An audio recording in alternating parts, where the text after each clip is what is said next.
चलो सुना, तो देखो यहाँ पे उसका हमेशा स्टेटस कौन सा रहेगा, ऑलवेज भी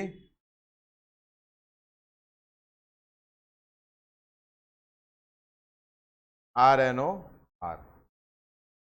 यानी अगर उसने दोनों में से कोई भी एक कंडीशन सेटिस्फाई करा तो उसको हम लोग क्या बोलेंगे, RNOR। क्या बोलेंगे, RN। अगर दोनों कंडीशन सेटिस्फाइड नहीं किया तो अपन क्या बोलेंगे, NR। क्या बोलेंगे उसको हम लोग, NR। Is clear note? सुना ध्यान से अभी।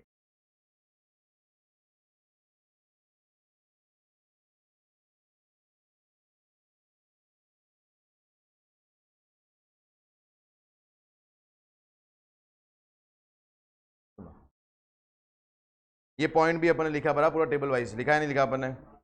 चलिए सुनो, नेक्स्ट आते हैं। ऑलवेज भी ट्रीटेड एज RNOR।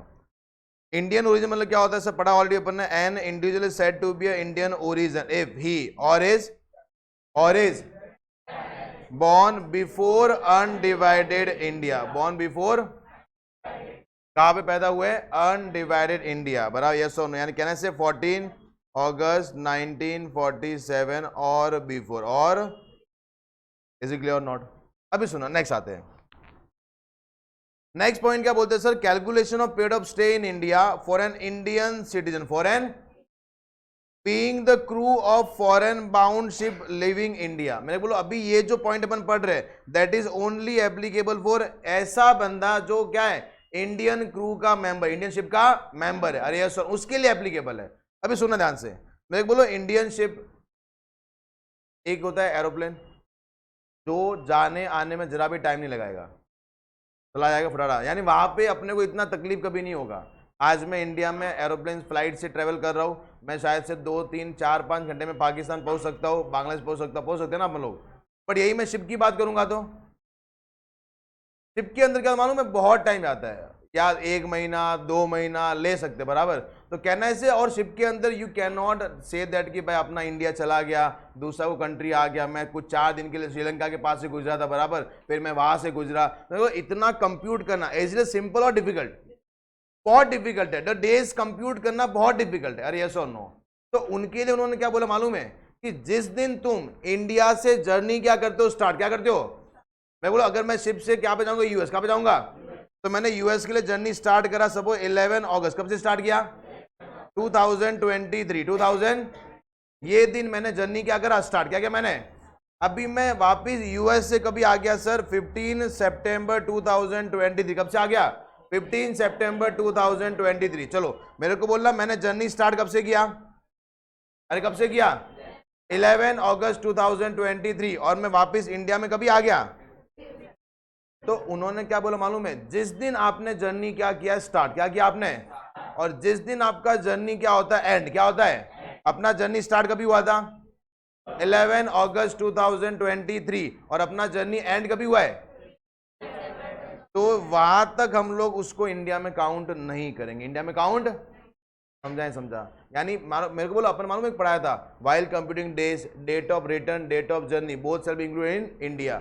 बट इसके लिए एप्लीकेबल होगा नहीं। As and when he start the journey, वो दिन से वो इंडिया में था ही नहीं, वो दिन से वो इंडिया में, क्योंकि मैंने बोला इंडिया से निकलेगा, डेज कंप्यूट करने में बहुत हार्डशिप होती है उनको, ठीक है, कितने दिन तक मैं इंडिया में थे, फिर हम लोग बाहर निकले, वापिस आए, वापिस गए, बराबर। तो उसके लिए उनको सिंपल बोला है, जिस दिन तू शिप पे चढ़ेगा for the start of journey, वो दिन से तू इंडिया के बाहर है। इंडिया के, अपन ने जर्नी कब से स्टार्ट किया, कब से स्टार्ट किया अपन ने, तो क्या 11 अगस्त को हम लोग इंडिया में काउंट करेंगे, इंडिया के बाहर काउंट करेंगे, और वो वापस आया कभी, तो 15 सितंबर को भी हम लोग इंडिया में काउंट नहीं करेंगे। यानी हम लोग ये 11 अगस्त से लेके 15 सितंबर तक के पूरे दिन इंडिया के बाहर काउंट करेंगे, यानी इंडिया में था ही नहीं। Is it clear not? But that is applicable only for the Indian citizen, only for the Indian, और जो क्या मेंबर है, किसका मेंबर है, क्रू। देखो आगे लिखा हुआ है, the period of stay in India in respect of eligible voyage, मतलब आपका ट्रेवल, क्या आपका travel, shall not the date enter into the continuous discharge certificate in respect of date of joining the ship, बराबर। जब आपने travelling क्या करा, start क्या किया आपने, up to date of signing off the ship, यहाँ जब आपका जर्नी क्या हो गया, एंड क्या हो गया, and. Can I say that is the start point, अरे यस और no, and that is the end point, बराबर। Is it clear not? अभी से एलिजिबल वॉयज मतलब क्या मानो, जो आपने ट्रेवलिंग क्या करो, वॉयज मतलब क्या, तो यात्रा, क्या होता है यात्रा, जो आपने ट्रेवलिंग क्या किया आपने, तो वो क्या बोलते हैं, a voyage undertaken by ship engage in the carriers of passenger और फ्रेट इन इंटरनेशनल ट्रैफिक। कहाँ पे लिखा है ना आपको, कल ही बोला, मालूम मैं बोला आपने, क्या फॉरेन बाउंड इंडियन शिप, कौन सा होना चाहिए, ऐसा शिप जो खाली इंडिया में घूम रहा है ना, उसके लिए ये एप्लीकेबल नहीं है। जैसे मेरे को, हम मुंबई से गए पोर्ट से गुजरात, कहाँ पे गए, तो हम लोग कहाँ पे थे, इंडिया में थे ना यार, तो उसके लिए अपने कुछ भी इंक्लूड एक्सक्लूड करने की जरूरत नहीं है। बट हाँ, ऐसा कोई शिप जो कहाँ पे जा रहा है, फॉर दी इंटरनेशनल ट्रैफिक, कहाँ पे जा रहा है, इंटरनेशनल, यानी वो इंडिया में कि इंडिया के बाहर जा रहा है, कहाँ पे जा रहा है वो, इंडिया के, तो कहना है उसके लिए फिर हम लोग क्या करेंगे, जिस दिन उसने जर्नी क्या किया, स्टार्ट क्या किया, और जिस दिन जर्नी क्या हुआ, बंद क्या हुआ, वो पूरा पूरा बोला डेज, वो हम लोग इंडिया में काउंट करेंगे नहीं। और वहां पे क्या लिखा, from Indian port to the international port, yes और नो, यानी मैं सपोज इंडिया से कहाँ पे जा रहा हूँ, सिंगापुर, कहाँ पे जा रहा हूँ मैं, तो ये मेरा एलिजिबल वॉयज है, कौन सा मेरा एलिजिबल, और इसके लिए अपने को ये रूल पूरा ध्यान में रखना पड़ेगा। या फिर from a international port to the Indian port, अरे यस और नो, क्या बोला, from the international port to, मेरे को जो बंदा जाएगा वो तो वापस आएगा ना यार, अरे यस और नो, तो that is the eligible voyage, that is the, जैसे एग्जांपल लेते हैं कि मैं इंडिया से कहाँ पे गया, यूएस, कहाँ पे गया, इज इट एलिजिबल वॉयज, मेरे को इंडियन पोर्ट से मैं कहाँ पे गया, फॉरेन पोर्ट पे, तो ये कौन सा आपका एलिजिबल वॉयज। बट अगर मेरे को बोलो, मैं सपोज मुंबई से चेन्नई, कहाँ पे गया हूं मैं, इज इट एलिजिबल वॉयज, मतलब इसके लिए आपको यहाँ पे कोई एक्सक्लूड करने की जरूरत नहीं है। मुंबई किधर है, चेन्नई किधर है, क्या आपने कोई इंटरनेशनल ट्रैफिक आपने गए नहीं गए ना, आपने कोई इंटरनेशनल पोर्ट पे आप गए नहीं हो, इज इट क्लियर और नॉट, तो मैं बोलूँ this is only applicable for a person who is a Indian citizen, who is a and ओ क्या इंडिया सिटीजन, इंडियन शिप का क्या है, क्रू मेंबर, क्या शिप का क्या है वो आपका, इज इट क्लियर और नॉट, अरे समझा नहीं समझा, कैन वी लॉक दिस, याद रहेगा। तो अगर आपको अभी देखो, इंडियन क्रू के लिए आपको दो चीजें ध्यान रखनी, कौन सी, पहला, एक तो उसके लिए बेसिक कंडीशन 2 इग्नोर होती है, पढ़ा ना अपने ऊपर, सेकेंड, जिस दिन वो शिप का जर्नी स्टार्ट कर रहा है, वहां से लेके जब जर्नी क्या होता है खत्म क्या होता है, तो वो दिन हम लोग इंडिया में काउंट करेंगे नहीं, इज इट क्लियर और नॉट, ये दोनों ध्यान रहेगा। पहला कौन सा, basic condition number 2 will be ignore, second कौन सा, date of joining the ship till date of signing off the ship, वो पूरा जर्नी का डेज हम लोग इंडिया में काउंट करेंगे नहीं। बट याद रखना, बंदा क्या होना चाहिए, इंडियन सिटीजन, क्या ये फॉरेन सिटीजन के एप्लीकेबल है, क्या है, तो खाली किसके लिए, Indian citizen, is it clear not, याद रहेगा पक्का, लिखो इसको, सुनना, mister Anand is an Indian citizen, कौन है, and a member of a crew of Singapore bound Indian ship, बराबर यस होने, यानी अपने इधर से कोई शिप है जो कहाँ पे जाती है, सिंगापुर, कहाँ पे जाती है, भाई सिंगापुर इंडिया में है ना, सिंगापुर कहाँ पे है, तो कहना है दैट इज, ये सारा कौन था सिंगापुर, सिंगापुर में फिर तो बोला आउट ऑफ, ऐसा हंसते हंसते तो बहुत अच्छा लगता है, बट पढ़ने का सीरीज घर पे ही पढ़ने का, ऐसा अरे ऐसा लग रहा है साला जैसे मैंने तेरे को मतलब बहुत ज़्यादा मार दिया वे, ऐसा कुछ है, बट एक दिन मार खाएगा, याद रखना,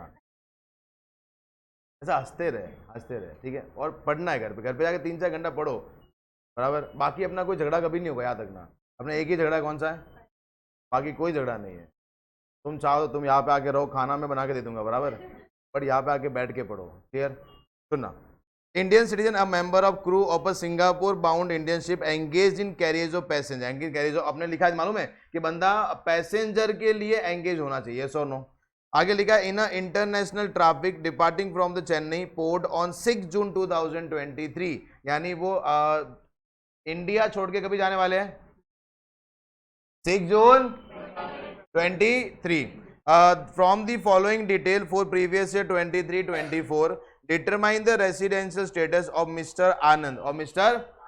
for AY 24-25, assuming that his stay in India in last 4 previous year is 400 days, यानी पिछले प्रेसिडिंग 4 साल का दिन कितने, 400, कितने उसके, इज इट क्लियर नॉट, अभी नेक्स्ट आते हैं sir, particular date enter into the continuous discharge certificate in respect of joining the ship by mister Anand, कितना है 6 जून 2023। देखो दैट इज कौन सा आपका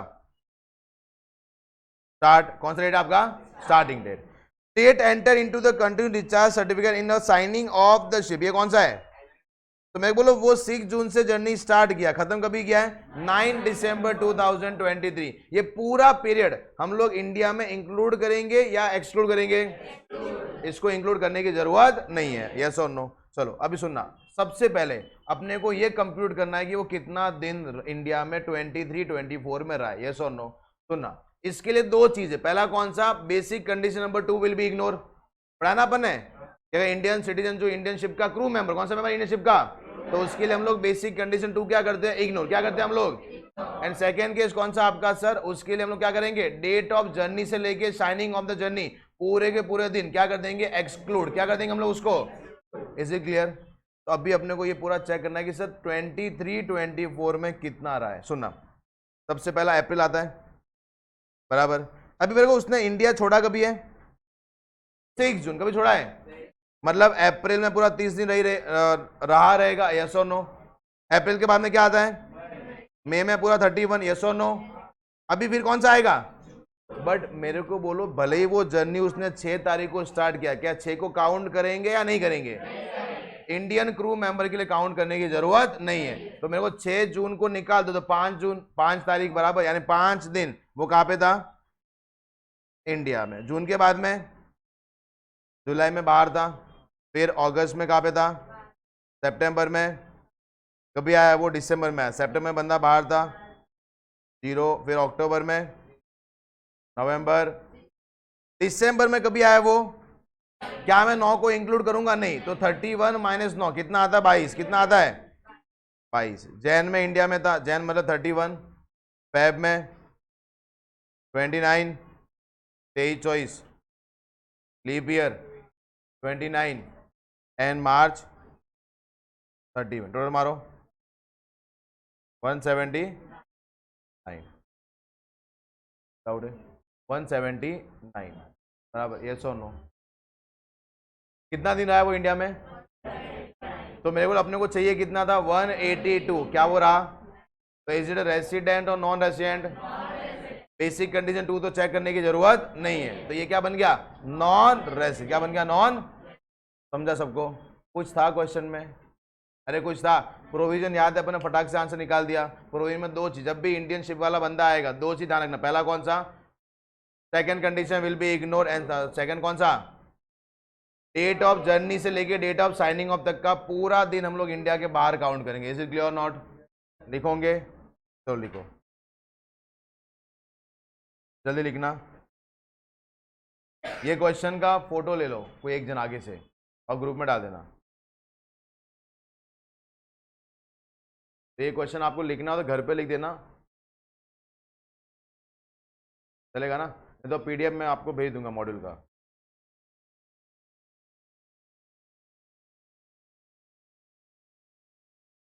LSA नंबर 1 लिखना वहां पे, as per section 6 sub section 1, answer लिखना है, हाँ इसका as per section 6 sub section 1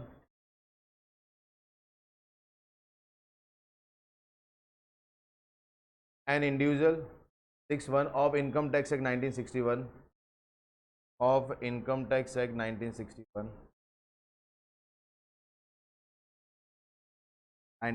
an individual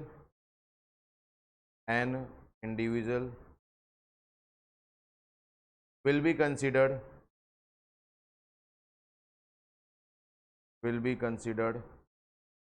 resident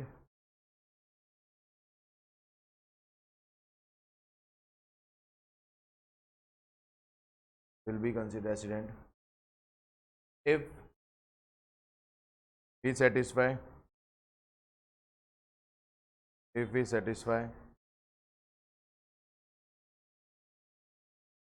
we satisfy any one of the following basic condition. If we satisfy any one of the following basic condition.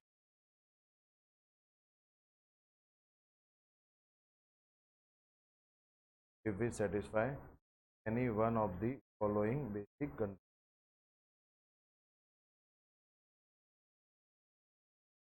तो तकलीफ है, दोनों basic condition लिख दो, एक लाइन छोड़ के लिखना वन करके। क्या था पहला? He must stay in India more than equal to 182 days in previous year. लिखना he must stay in India more than equal to 182 days in previous year. In previous, बराबर, in previous year. Any problem? फिर लिखना centre में next line में और करके। फिर condition number 2 कौन सा था?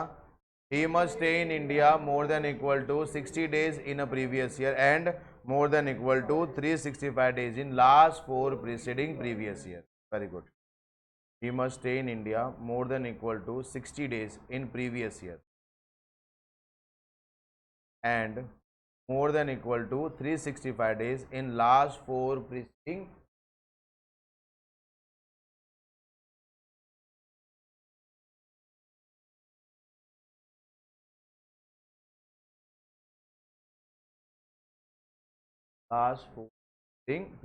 yes or no? कोई तकलीफ है यहाँ तक? पक्का? चलो अभी मेरे को बोलो, ये तो अपना नॉर्मल लिखा है, बट जो अपना क्वेश्चन है उसमें बंदा नॉर्मल है कि इंडियन शिप का क्रू मेंबर है, तो उसके लिए सबसे पहला क्या बोलेंगे मालूम है? कि फॉर दी सुनना, पहले मैं बोल देता हूँ फिर लिखना कि for the Indian ship crew member basic condition number 2 will be ignore. अरे यस और no?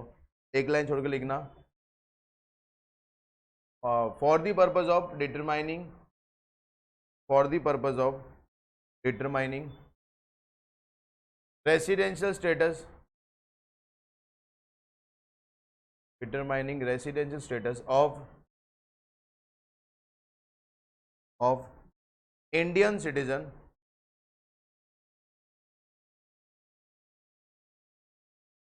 who is a Indian citizen who is a crew member, who is a crew member of Indian citizen who is determine residence status Indian citizen who is a Indian citizen who is a crew member, who is a crew member of foreign bound Indian ship, crew member of foreign bound Indian ship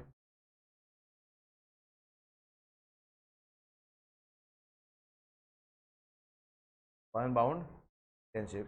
क्या लिखा आपने? पूरा क्या लिखा है start से? Determining residential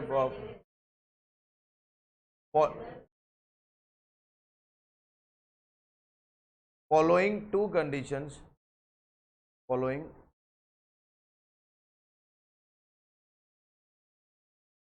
will be considered,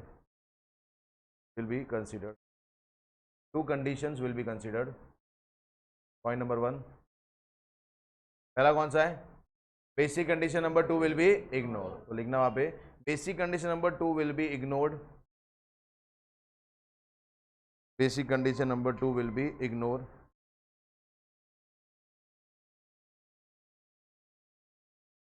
and point number 2 लिखना period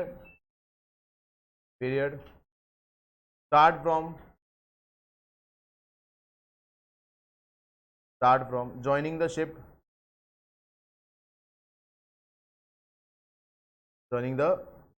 till signing of the ship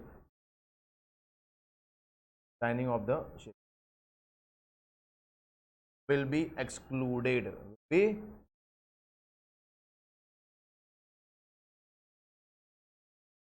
कोई तकलीफ है? इतना लिखोगे बंदा समझ जाएगा, ठीक है, आपको मार्क्स पूरा मिलेगा। क्लियर? इतना अच्छा लिखना पड़ेगा अपने को। क्लियर? अभी अपन क्या निकालेंगे? डेज। क्या निकालेंगे हम लोग? तो एक लाइन छोड़ के लिखना calculation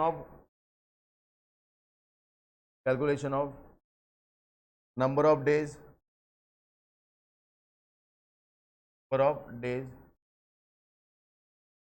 stay in India stay in India in previous year 23-24। इतना पूरा लिखने के बाद में इतना अपने को एक चीज़ फिक्स है कि अपने को 23-24 से मतलब है, बाकी कोई भी साल से मतलब नहीं है, बिकॉज अपने को बेसिक कंडीशन 1 ही चेक करनी है, बराबर। और 1 क्या बोलता है, he must stay in India more than equal to 182 days in a previous year. Yes और कोई तकलीफ हो अपने को। चलो अभी डेज मालूम मैंने कैसे लिखा था, अप्रैल 23, मई 23, वो डेज निकालो एक बार। अप्रैल मई जो है भैया, जहाँ पे जीरो वो लिखने की जरूरत नहीं है। देखो देखो यहाँ पे देखो, अप्रैल में कितना था, तो अप्रैल के सामने लिख दो अप्रैल 23 इक्वल टू 30 डेज, ठीक है। मई में कितना था, तो मई 23 इक्वल टू 31। फिर जून में 23 में 5, जुलाई मत लिखना, अगस्त में लिखना, सितंबर लिखना, अक्टूबर में लिखना, नवंबर में लिखना, दिसंबर लिखना, दो दिन ना।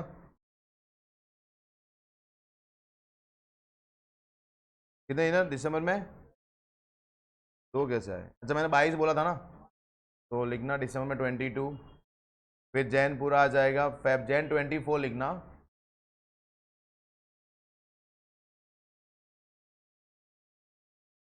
फेब 29, और मार्च कौन सा 31।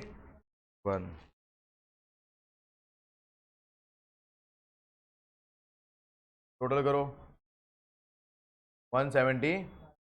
कोई तकलीफ हुआ, नेक्स्ट टाइम में लिखना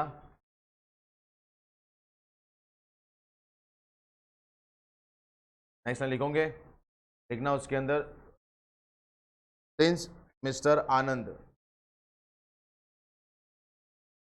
सिंस मिस्टर आनंद स्टेड लिखना STYD stay in India in previous year 23-24। Previous year को आप PY लिख सकते हो, PY 23-24 is less than 182 days. Bracket में लिखना दैट इज, ब्रैकेट में लिखना that is I, E, that is कितने दिन है, 179 लिखना, that is 179 days, bracket close. therefore he is, क्या बोलेंगे इसको हम लोग, है ना, he is a non-resident of India, he is non-resident of India for the AY 24-25। very good।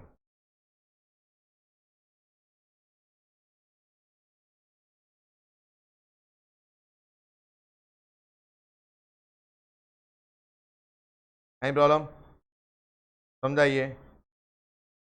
देखो एक अपन ऐसा जिंदगी में कभी मत लिखना, ठीक है, जो मॉड्यूल में दिया है। देखो मॉड्यूल में कैसा दिया है, ये पढ़ के अपने को थोड़ा नफरत होता, मालूम है कि भाई कैसे पढ़ेंगे, अपन जैसा लिख रहे हैं पॉइंट वाइज वैसा लिखना। इज इट क्लियर, पक्का, यस और नो। देखो अपना आंसर है 179 डेज आया, क्लियर। स्टेटस भी क्या आया, he is a non resident for the AY 24-25। कोई तकलीफ है, जितना अच्छा समझाओगे ना उतना तुमको मार्क्स मिलेगा। DT और IDT और लॉ इसमें सब यही चलता है, क्लियर। अपने को आता है अच्छी बात है, अपना राइटिंग वही अच्छा है जो दूसरों को समझ में आता है, बराबर। समझाइए मालूम, नॉर्मल कहावत बोली जाती है, तो दूसरा जितना समझेगा आपको मार्क्स मिलेगा। और यही हर एक फॉर्मेट में सेम ही रख रहे हैं, कोई शॉर्टकट यूज करना नहीं है। इज इट क्लियर, समझाइए क्वेश्चन। चलो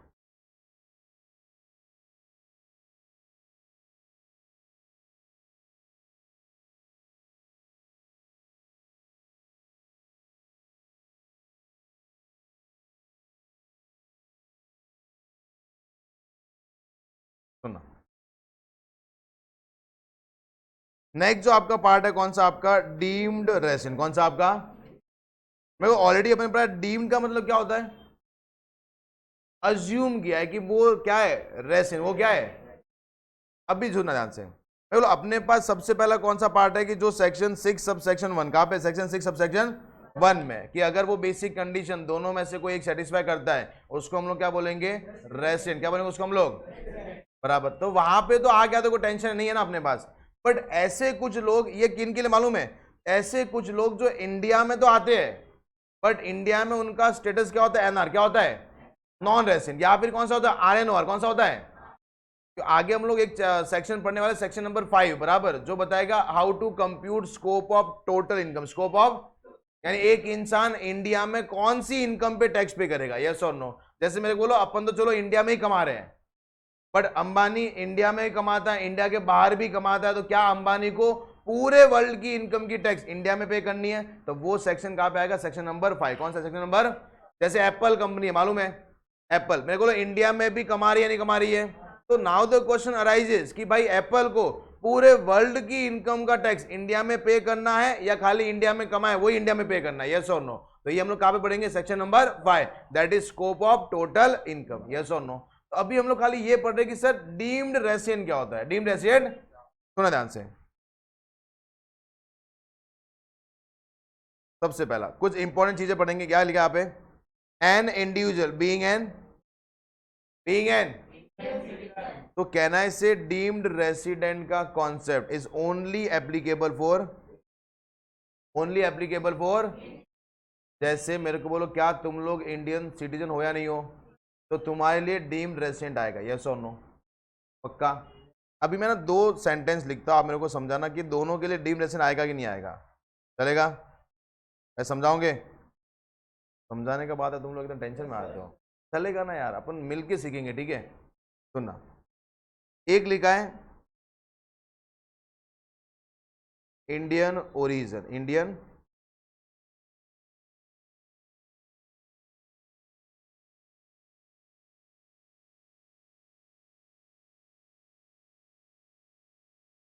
हु इज नॉट अ, हो सकता है, अरे हो सकता है।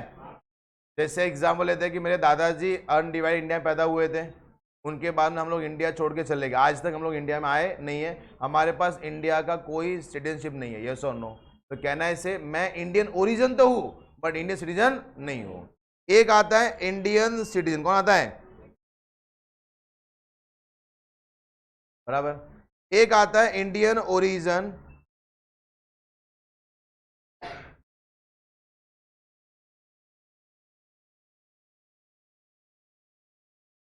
Who is an Indian.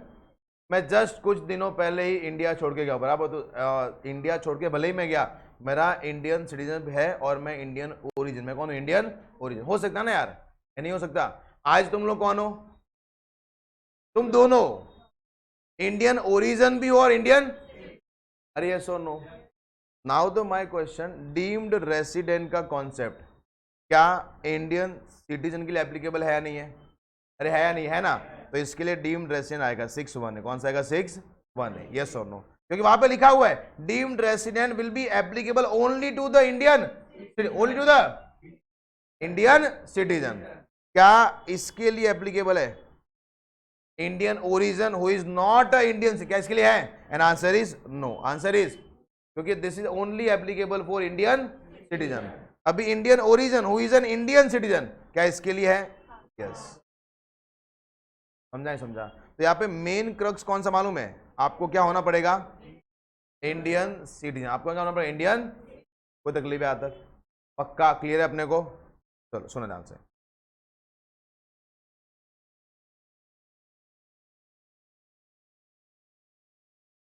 Having total income, having, ये पूरा अपन पढ़ेंगे ना, ये मैं आगे आपको समझाऊंगा, बट जहां तक पढ़ेंगे ना यहां तक, इसको हम लोग क्या बोलते हैं,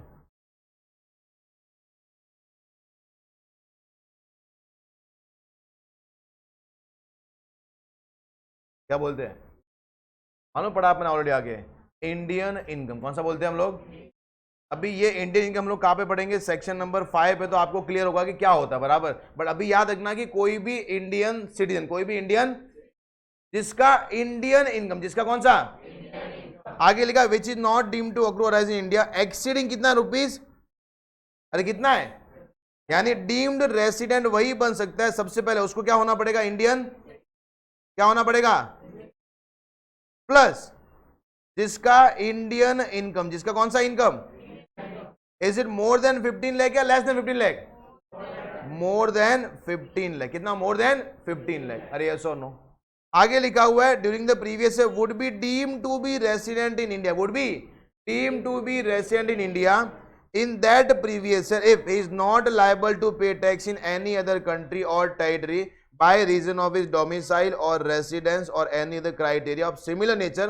However, this provision will not be applied in case of an individual who is a resident of India in the previous year as per section 6 subsection 1. यानी तुम लोग deemed resident नहीं हो, तुम लोग क्यों?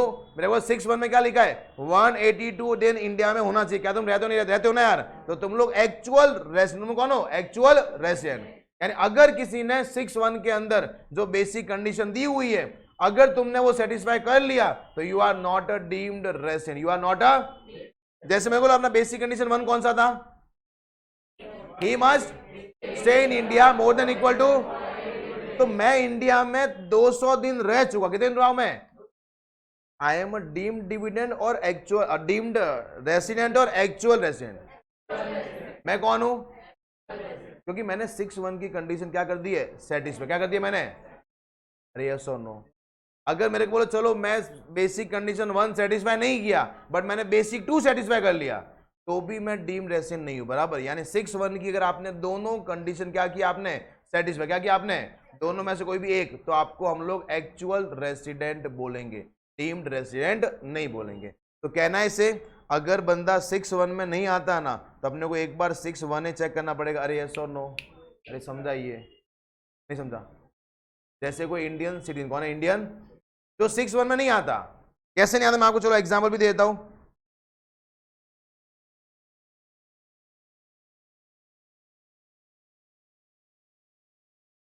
मैं 23-24 में कितना रहा हूं? 170। कितना रहा हूं? सुना ना, कितना रहा हूं मैं? 170 डेज में 23-24 में रहा हूं। इसके बाद में 22-23, 21-22, 20-21, 19-20, 20 दिन, 30 दिन, 40 दिन और 300 दिन रहा मैं 300। सुनना ध्यान से अपन क्या कर रहे हैं। मैं बकायदा कौन हूं? Indian citizen. कौन हूं मैं? Indian citizen. मैं कौन हूं? Indian citizen. अभी मैं बोलो अपने लिए सबसे पहले क्या मैं 6(1) चेक करूं या 6(6) चेक करूं? सबसे पहले क्या चेक करेंगे? 1। यस और नो। तो मैंने बेसिक चेक करना पहला कौन सा? He must stay in India more than equal to, तो मैंने बोला अपना 23-24 में खाली कितना है? 170। इज इट मोर देन की लेस है? तो क्या अपन ने additional condition basic condition satisfy किया कि नहीं किया? And answer is no. अरे यस नो। तो पहला तो अपन ने सेटिस्फाई नहीं करा। अभी दूसरा चेक करो। दूसरा कौन सा है? 60 days in a previous year. तो अपन प्रीवियस में कितने? 170 है ना, और पिछले 4 साल में 365 से ज्यादा, तो पिछले 4 साल में कितना अपना ज्यादा ही है ना यार। तो क्या मैंने सेकंड सेटिस्फाई किया कि नहीं किया? तो मेरे को बोलो क्या जब मैंने 6(1) सेटिस्फाई कर लिया क्या मैं यहाँ पे आऊंगा? अरे क्या मैं यहाँ पे आऊंगा? नहीं आऊंगा, बिकॉज मैं डीम्ड रेसिडेंट माना नहीं जाऊंगा। समझा? ये याद रहेगा। समझा कि वापिस समझाओ? पक्का? कोई तकलीफ है? सुनना मैं आपको वापस समझाता हूं, थोड़ा एक्टिव रहेंगे, थोड़ा बोलेंगे, बराबर। सुनना ध्यान से। 6(1) कौन सा मालूम है? कौन सा है? 2 कंडीशन है। तो वो क्या बोलते मालूम है कि जो बंदा 6(1) में फंस गया ना उसको मैं डीम्ड रेसिडेंट नहीं बोलूंगा। उसको मैं डीम्ड रेसिडेंट क्या बोला? जो बंदा 6(1) की कंडीशन सेटिस्फाई कर लेता है तो उसको मैं डीम्ड रेसिडेंट बोलूंगा नहीं। यस और? अभी सुना ध्यान से। मेरे को बोलो ये मेरा रहने का स्टेटस दिया हुआ, बराबर। अभी मेरे को ये चेक करना है कि जो 6(1) के अंदर अपने पास बेसिक कंडीशन नंबर 1 और 2 है। कौन सा? 1 और 2 है। क्या मैं दोनों में से एक भी सेटिस्फाई कर रहा हूं या नहीं कर रहा हूं? ठीक है, चलो सबसे पहला कंडीशन कौन सा? He must stay in India more than equal to 182 days in a previous, बराबर। बट यहाँ पे हम लोग कितना आ रहे हैं? ओनली क्या 182 हुआ? अरे हुआ नहीं हुआ, तो अपन पहला भूल गए। फिर अपन सेकंड चेक, अपन कौन सा चेक कर रहे हैं? सेकंड कौन सा है? He must stay in India more than equal to 60 days in a previous, more than equal to. अभी मेरे को बोलो 60 डेज मतलब मैंने यहाँ पे कितना रहा हूं? 170, यानी पहला पार्ट सेटिस्फाई। सेकेंड कौन सा, he more than equal to 365 days in last 4 preceding previous year. तो 23-24 से पहले 4 साल कौन से, 22-23, 21-22, 20-21 और 19-20। टोटल करो कितना आता है, कितना आता है 3, इज इट मोर देन 365? यानी मैंने बेसिक कंडीशन नंबर 2 सेटिस्फाई किया कि नहीं किया, अरे किया कि नहीं किया? या बोलूंगा सर 1 तो नहीं हो पाया बट 2 हो पाया, यस और नो? क्या मैं 6-1 में 6-1 में हम लोग उसको क्या बोलेंगे, अरे क्या बोलेंगे? तो जब बंदा एक्चुअल में रेसिडेंट हो गया है ना, तो उसको डीम्ड रेसिडेंट बोलने का सवाल ही नहीं है, अरे समझाइए। तो हम लोग 6-6 चेक करने की जरूरत नहीं है। हाँ, अगर गलती से ऐसा कुछ होता तो 6-1 है, सॉरी 6-1 है, चेक करने की जरूरत नहीं है। अगर गलती से ऐसा दिया हुआ है तो मेरे को अभी टोटल कितना हो रहा है यहाँ पे 345। तो क्या वो 365 रहा, नहीं रहा ना यार? यानी उसने 6-1 का कोई भी कंडीशन सेटिस्फाई नहीं करा, तो अभी हम लोग क्या करेंगे 6-1 ही चेक करेंगे। अरे यस और नो, अभी समझा? सबको समझा? कोई तकलीफ है? सबसे पहले कौन सा चेक करना है? बट सामने बंदा भी क्या होना चाहिए आपका, इंडियन। अगर क्वेश्चन में लिखा हुआ है फॉरेन सिटीजन, क्या लिखा है, तो वो डीम्ड रेसिडेंट कभी होगा नहीं। अगर क्वेश्चन में लिखा इंडियन ओरिजिन, क्या लिखा इंडियन, तो वो डीम्ड रेसिडेंट कभी होगा नहीं। इसी क्लियर? तो डीम्ड रेसिडेंट होने का खाली इकलौता हक किसके पास है, इंडियन सिटीजन, इंडियन। पर उसके लिए भी पहले 6-1 चेक करना है। अगर 6-1 में नहीं आया तो क्या चेक करेंगे, 6-1A, 6। Is it clear not? सबको क्लियर है? आगे बढ़े, सुनो ध्यान से। सुशील समझा? आगे लिखा हुआ वो क्या बोलते मालूम है कि सर उसके रहने की वजह से, due to his domicile, due to his रहने की वजह से या रेसिडेंस की वजह से या एनी अदर क्राइटेरिया, उसने इंडिया में कोई, अब बोलते ना, he is not liable to pay tax in any other country, any other. जैसे एग्जांपल लेते हैं, मैंने बखूबी एक प्लान बनाया, plan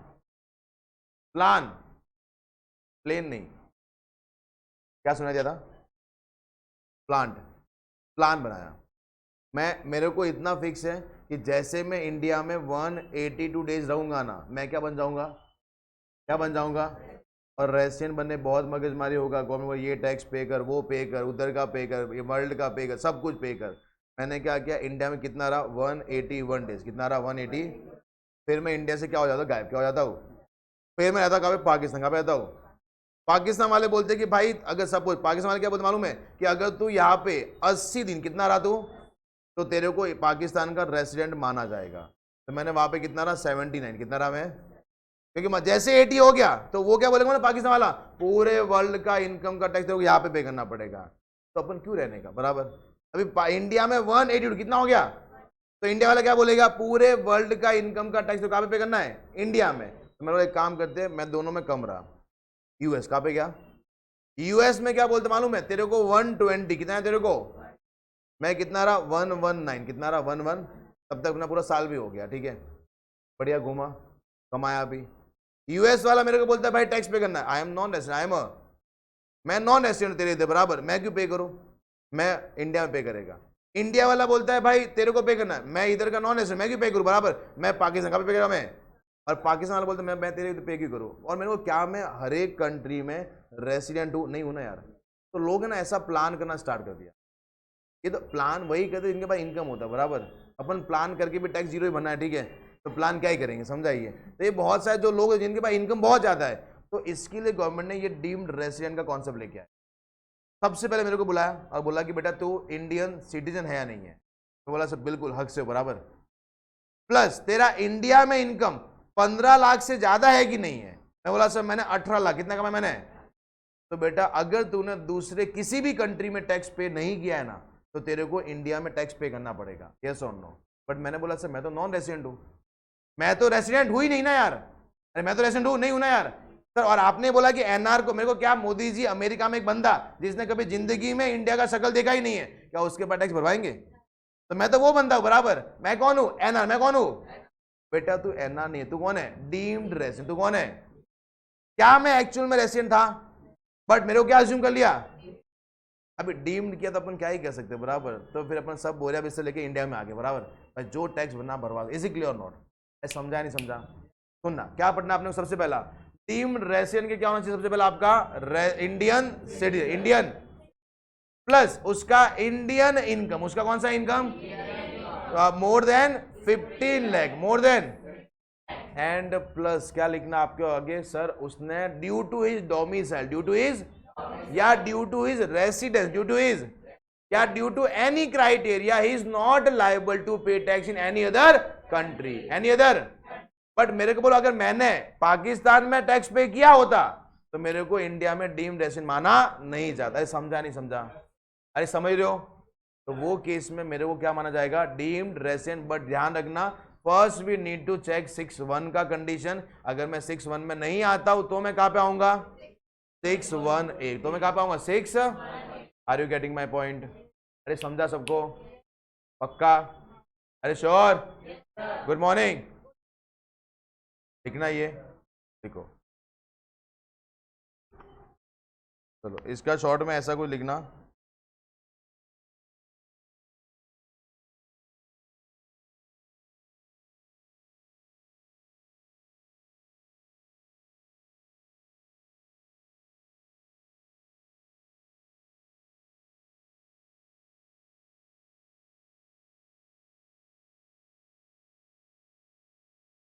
only Indian citizen plus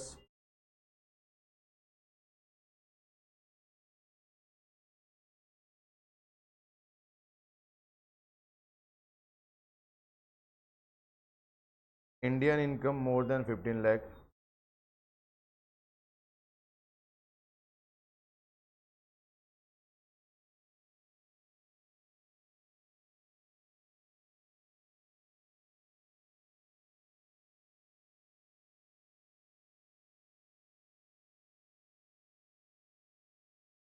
not paid tax in any other country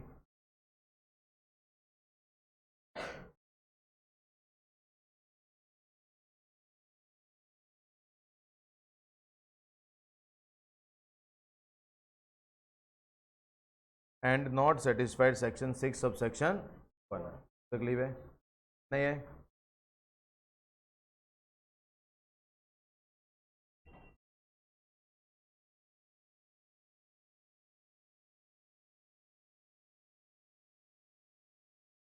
चलो मेरे को बोलो जो डीम्ड रेसिडेंट कौन है, जो बंदा यहाँ पे क्या लिखा, always be treated as RNOR, यानी जैसे ही कोई बंदा 6(1) के प्रोविजन में आ गया, डीम्ड रेसिडेंट के प्रोविजन में आ गया, तो उसको हम क्या बोलेंगे, RNOR। दो जगह हमने ऐसा पढ़ा है जहां पे सीधा उसको INR बोले। पहला कौन सा था, Indian citizen, Indian origin who came India for visit and Indian income is more than 15 lakh, अरे बराबर, और उसने वो दोनों बेसिक में से कोई भी एक सेटिस्फाई कर ली है, तो उसका स्टेटस हमेशा कौन सा रहेगा, RNOR। कौन सा रहेगा, RN, पढ़ा था नहीं पढ़ा था अपन ने? और सेकंड कौन सा, जो बंदा डीम्ड रेसिडेंट, कौन है बंदा, उसका स्टेटस क्या रहेगा, RNOR। अरे यस और नो, एक लाइन छोड़ के लिख देना, तुम लोग भूल जाओगे, लिख दो एक लाइन छोड़ के, इंपॉर्टेंट नोट या कड़क note.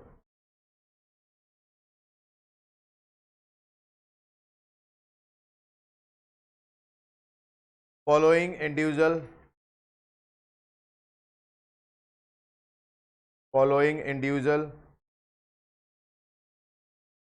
always be considered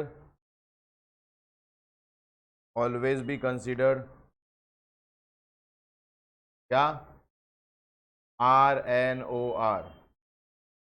following individual always be considered RNOR। पहला कौन सा, डीम्ड रेसिडेंट, सुनना पहला कौन सा लिखेंगे, deemed resident under section 6(1)(a।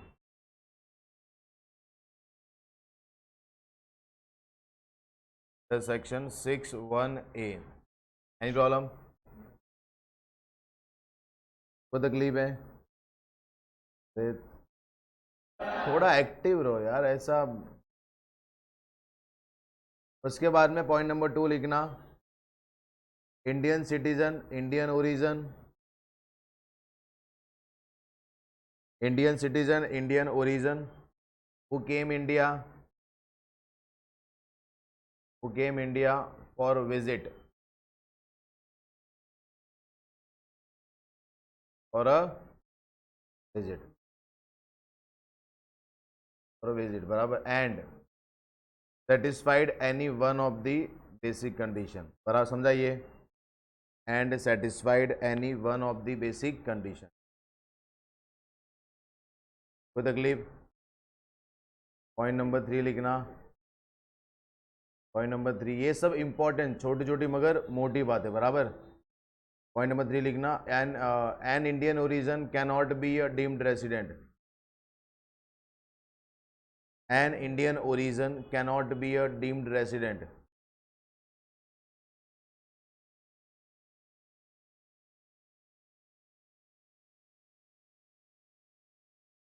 कुछ भी तकलीफ है? अरे पक्का? Yes sir. सब साबुन स्लो पर जोर से है। चलो सुनना, ये हो गया। अभी देखो बहुत ये क्या था आपका, residential status of the individual of the. अभी देखो नेक्स्ट आते हैं कौन सा, residential status of the HUF of the. अभी मेरे को एचयूएफ भी क्या था मालूम, अपने स्टार्टिंग में पढ़ा था कि सर अगर आपका इंडिविजुअल या HUF can be a resident, can be a non resident, बराबर। अगर वो रेसिडेंट है तो अपने को रुकना है कि आगे चेक करना है, या तो वो क्या होगा आरओआर, क्या होगा, या फिर क्या होगा। और एक और कॉन्सेप्ट कौन सा था, डीम्ड, जो अपना सेक्शन कहां पे कवर था, 6(1)A, कहां पे कवर था, 6। कोई तकलीफ है यहां तक? अभी मेरे को बोलो एचयूएफ भी तो लिखा ना यहाँ पे, HUF can be resident, can be non resident, but once the HUF is a resident तो अपने को आगे और चेक करना पड़ेगा, एचयूएफ क्या आरओआर भी हो सकता है और आईएनओआर भी हो सकता है। इज इट क्लियर और नॉट? एचयूएफ डीम्ड रेसिडेंट नहीं हो सकता है, क्योंकि ये डीम्ड रेसिडेंट किसके लिए, इंडिविजुअल, किसके लिए है, किसके लिए है। अभी मेरे को बोला एचयूएफ के लिए सबसे सिंपल वो क्या बोलते हैं, एचयूएफ मतलब एचयूएफ में सबसे हेड कौन होता है, कौन होता है, तो वो क्या बोलता है कि सर अगर control and management, control end of its affair situated Holi, या तो पूरे के पूरे या फिर partly in India, partly in, यानी सपोज कोई एचयूएफ है, उसका पूरा कंट्रोल एंड मैनेजमेंट यानी जहां पे मेजर डिसीजंस आर टेकन, बराबर। तो अगर वो कंट्रोल एंड मैनेजमेंट पूरा का पूरा कहां पे होता है, इंडिया में, कहां पे होता है, या फिर पार्टली भी कहां पे होता है, इंडिया में, कहां पे होता है, तो वो एचयूएफ को हम लोग प्यार से क्या बोलेंगे, रेसिडेंट। क्या बोलेंगे हम लोग? Let us take an example, मेरा एचयूएफ है, मैं करता हूं और मैं पूरे डिसीजंस कहां पे लेता हूं, विरार में। कहां पे लेता हूं, विरार किधर है, अरे किधर है, किधर है, तो मेरे को बोलो मैं अपना एचयूएफ क्या हो जाएगा, क्या हो जाएगा, याद रहेगा। बट मैं 1% डिसीजंस कहां पे लेता हूं, विरार में। कहां पे लेता हूं, बाकी 99% डिसीजन कहां पे लेता हूं मैं, पाकिस्तान में। कहां पे लेता हूं मैं।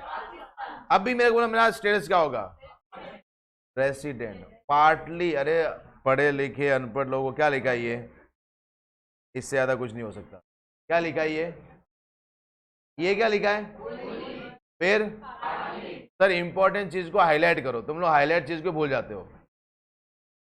अलग कलर से लिखा, बराबर, होली और, तो इवन सिंगल 1% अगर आपका मैनेजमेंट इंडिया में, आपका एचयूएफ क्या हो जाएगा, रेसिडेंट। क्या हो जाएगा, is it clear not? But अगर होली आउटसाइड इंडिया, कहां पे होली, 100% किधर है, इंडिया के बाहर, तो तुम्हारा एचयूएफ क्या हो जाएगा, क्या हो जाएगा, समझाइए। कंट्रोल ना करता ना बिजनेस, कंट्रोल एंड मैनेजमेंट। अगर मेरा बिजनेस यहाँ पे है बट कंट्रोल एंड मैनेजमेंट पूरा का पूरा इंडिया के बाहर है, तो मेरा एचयूएफ का स्टेटस क्या हो जाएगा, नॉन रेसिडेंट। क्या हो जाएगा, समझा? यानी जहां पे control and management decisions are taken, yes और नो, इज इट क्लियर? कोई तकलीफ है यहां तक? अभी सुनना, मैं बोलो एक बार अगर वो रेसिडेंट क्या बन गया वो, तो अपने को रुकना है कि आगे चेक करना है? तो अगर याद रखना, अगर वो रेसिडेंट है, क्या है वो, तो अपने को कर्ता का स्टेटस चेक करना है। किसका चेक करना अपने को? अगर कर्ता आरओआर है, कर्ता क्या है, तो एचयूएफ भी क्या बन जाएगा? अगर कर्ता कौन है, तो एचयूएफ भी क्या बन जाएगा? Is it clear not? कोई तकलीफ है? जैसे मैं करता हूं, बराबर, मेरा एचयूएफ है, मेरा एचयूएफ क्या है, रेसिडेंट। क्या है मेरा एचयूएफ? तो अगर मैं आरओआर हूं तो मेरा एचयूएफ भी क्या हो जाएगा, आरओआर। अगर मैं आरएनओआर हूं, मेरा एचयूएफ भी क्या हो जाएगा? तो देखो यहाँ पे लिखा है वेदर HUF इज ROR और RNOR is based on the residential status of कर्ता, बराबर, of such HUF। Control and management of business means brain of adventure is situated, या जहाँ पे दिमाग लगा, जहाँ पे क्या लगा है, अरे यस और नो। हर एक सास अपने बेटे को क्या बोलते मालूम है कि भाई दिमाग तेरा नहीं है, किसी और का, किसी, आज तू नहीं बोल रहा है कोई और बोल रहा है, मालूम है ना, बोलते ना ऐसे। तो मेरे को बोलो वहां पे दिमाग किसका है, ठीक है, तो बड़ा एक्सपीरियंस है वे। अरे समझा नहीं समझा, अरे मालूम बहुत सा आपने सीरियल्स देखे रहेंगे, मालूम है तू नहीं बोल रहा है, तेरे पीछे कोई दूसरा बंदा बोल रहा है, बराबर, यस और नो। तो एडवेंचर जहां पे अपन डिसीजन ले, जहां पे अपन क्या ले रहे हैं, जहां पे अपन क्या ले रहे हैं, तो जहां पे डिसीजन लेंगे वहां से तुम्हारा रेसिडेंट और नॉन रेसिडेंट समझेगा, यस और नो।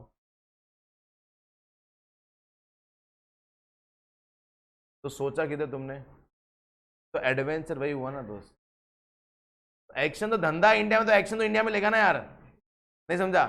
मेरा धंधा भाईंदे में, तो मैं क्या विरार में कुछ बेच सकता होता फुटपाथ पे, अपने भाईंदे जाना पड़ा, पर दिमाग किधर, विरार में, समझा ये, यानी वेयर मेजर, ये बोलते ना बिजनेस टू बिजनेस डिफर करता है, समझाइए। और डिसीजन कहाँ पे क्वेश्चन आपको देगा, इज इट क्लियर नॉट, कोई टेंशन है अपने को। बट वेदर HUF इज ROR और RNOR, it is totally based on karta. If karta is ROR, HUF is, karta is RNOR, HUF is, कोई तकलीफ है, आगे बढ़े।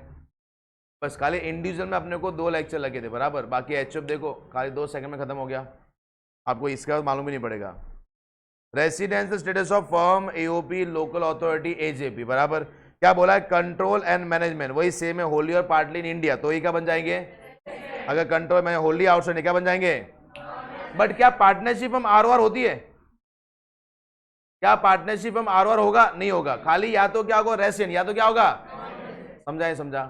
तो अपने को इसके रेसिडेंट के आगे कोई भी एक्स्ट्रा चेक करने की जरूरत नहीं है, इज इट क्लियर और नॉट। फिर कौन सा आता है, कंपनी, कौन सा आता है, कंपनी। मेरे को बोलो रेसिडेंट कभी होगा अगर it is an Indian company, कौन सी कंपनी है, या फिर place of effective management in that year is in India, कोई बाहर की कंपनी है जिसका POEM, जिसका कौन सा है, पोएम, बराबर, ये कहां पे है, इंडिया में, कहां पे है, पोएम मतलब प्लेस ऑफ इफेक्टिव मैनेजमेंट, क्या लिखा वहां पे, वेयर की management and commercial decisions are made and such decisions is necessary for the conduct business, तो वो क्या बन जाएगा, रेसिडेंट, क्या बन जाएगा। जैसे एप्पल के जितने भी डिसीजंस है, मेरे को इंडिया में लेते हैं कि बाहर लेते हैं, वहां पे डिसीजन लेने के बाद में यहाँ पे अप्लाई करते हैं ना यार, अरे यस और नो, यहाँ दिमाग किधर है, एक्शन किधर है, अरे कहां पे है, तो वो नॉन रेसिडेंट, क्या होगा वो, यानी की डिसीजन, मेरे को iPhone 15 लेके आना है, 14 आ गया ना, तभी कौन सा आएगा, सितंबर में आता है, शायद ये टाइम पे डिले है, बराबर। तो मेरे को बोलो iPhone 15 लेके आना है, क्या फीचर्स रहेंगे, क्या नहीं रहेंगे, क्या सब लोग इंडिया में आकर डिस्कस करते हैं, सब डिस्कस कहाँ पे होता है, फिर उसका जो चीज है वो मेरे को तुमको दे देना है भाई, इंडिया में क्या ऐसा अपने को बनाना है, यस और नो। तो कहना है सिर्फ ऑल मैनेजमेंट या की डिसीजंस कहाँ पे ले रहे हैं, इंडिया के, तो वो कंपनी क्या बन जाएगी, नॉन रेसिडेंट, क्या बन जाएगी, इज इट क्लियर और नॉट, अरे समझा, कोई तकलीफ है। जैसे मेरे को एप्पल के मेजर डिसीजन कहाँ पे लेते हैं, यूएस में, कहाँ पे लेते हैं, तो इज इट कंपनी रेसिडेंट और नॉन रेसिडेंट, रेसिडेंट या नॉन रेसिडेंट। अभी जैसे टाटा के पूरे 100% डिसीजन कहाँ पे लेते हैं, इंडिया में, कहाँ पे लेते हैं, तो कंपनी रेसिडेंट है कि नॉन रेसिडेंट है। अभी टाटा कंपनी के 100% डिसीजन कहाँ पे लेते हैं, आउटसाइड इंडिया, कहाँ पे लेते हैं, आउटसाइड, इज इट रेसिडेंट या नॉन रेसिडेंट, रेसिडेंट या नॉन रेसिडेंट। घर पे जाना, एक कटोरा लेना, बराबर, पानी भरना, पानी भर के 5 मिनट प्राणायाम करना, बराबर, आपको रिजल्ट दिखेंगे। चलो क्या लिखा है, इंडियन कंपनी हमेशा क्या होगी, irrespective of place of effective management, समझाइए, अरे समझा। And that POEM for the foreign company, किसके लिए, समझाइए, नहीं तो मालूम पड़ा अभी रिलायंस वाले को टैक्स भरना नहीं है, वो बाहर ही चला गया, बराबर, नहीं सर, सब डिसीजन हम लोग यूके, कहाँ से लेते हैं हम लोग, यूके से, समझाइए, क्लियर, बोल। तो फॉरेन कंपनी होता है ना वो, तो एप्पल का वही तो है ना दोस्त, किसी और का, अपन एप्पल की बात करते हैं, एप्पल का ब्रांच मालूम है बेंगलोर में, तो एप्पल अपने आप को यहाँ पे register as a foreign company किया है, समझाइए, उसके डिसीजन कहाँ पे होते हैं, यूएस में, तो उसको as a foreign company treat करके 40% टैक्स दिया जाता है, बराबर, समझा। गवर्नमेंट सबसे सिंपल बोला, या तो इंडिया में अपना एक नया कंपनी स्टार्ट करो, या फिर फॉरेन कंपनी हो तो आपको इंडिया में फिर आपको ब्रांच, सर क्या होगा आपका ब्रांच, और आपको as a foreign company treat किया जाएगा। इज इट क्लियर और नॉट? अरे समझा? अभी मेरे को रिलायंस है, रिलायंस का 100% डिसीजन कहाँ पे लेते हैं? बाहर, यूके में। तो रिलायंस है इंडियन रेसिडेंट की नॉन रेसिडेंट? याद रहेगा, पक्का भावनाओं में बहना नहीं है, पहले देखो पूरा क्या लिखा उधर, समझाइए। नहीं तो फिर मालूम है सबसे सिंपल सा इलाज, घर पे आने का, कटोरा लेने का, पानी भरने का, 5 मिनट प्राणायाम करने का, बराबर आपको रिजल्ट दिखेंगे, आप पानी में भी तैर होंगे, बराबर। समझाइए, थोड़ा ध्यान रखो, प्रोविजन वही है। कोई तकलीफ है यहाँ तक? अरे can we lock this? Yes sir. ये आपका क्या खत्म हो गया सर? रेसिडेंशियल स्टेटस, सबको समझा अच्छे से? पक्का? फिर घर पे रिवाइज करके आना, क्या करके आना अपने को? इज इट क्लियर और not? Can we lock this? Yes sir.